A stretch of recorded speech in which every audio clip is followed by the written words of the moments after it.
In a heart-wrenching development, Israel has identified the remains of 2 hostages, Ronen Engel and Sonthaya Oakkharasri, whose bodies were handed over by Hamas to the Red Cross, marking a somber milestone in the ongoing conflict. But here's where it gets even more complex. The Rafah border crossing, a lifeline for Palestinians, remains closed indefinitely, with Israel tying its reopening to Hamas's fulfillment of ceasefire obligations, including the return of all 28 deceased hostages. And this is the part most people miss. While 13 bodies have been handed over, only 12 were confirmed as hostages, leaving questions about the fate of the remaining individuals.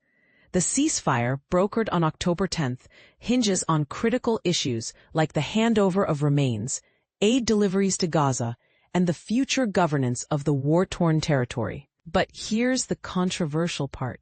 Israel's control over the Rafah crossing, the only Gaza-Egypt border point not previously under Israeli control, has sparked debates about Palestinian autonomy and humanitarian access.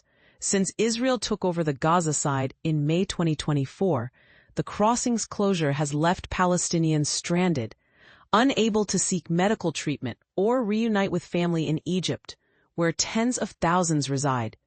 Meanwhile, the Palestinian Authority has outlined procedures for those wishing to use the Rafah crossing, but the reality on the ground remains grim. Israel's war in Gaza has claimed over 68,000 Palestinian lives, according to the Hamas-run health ministry, a figure widely regarded as reliable by UN agencies and experts. Yet, Israel disputes these numbers without providing its own data, raising questions about transparency and accountability. As talks for the second phase of the ceasefire begin, accusations of violations fly between Israel and Hamas, with Israel claiming Hamas militants fired on its troops in Rafah and Hamas denying U.S. allegations of planning attacks against Gaza residents. Here's where it gets even more contentious. Hamas rejects claims of wrongdoing, accusing Israel of backing armed groups in Gaza, while executing suspected collaborators in public, actions widely condemned as extrajudicial killings.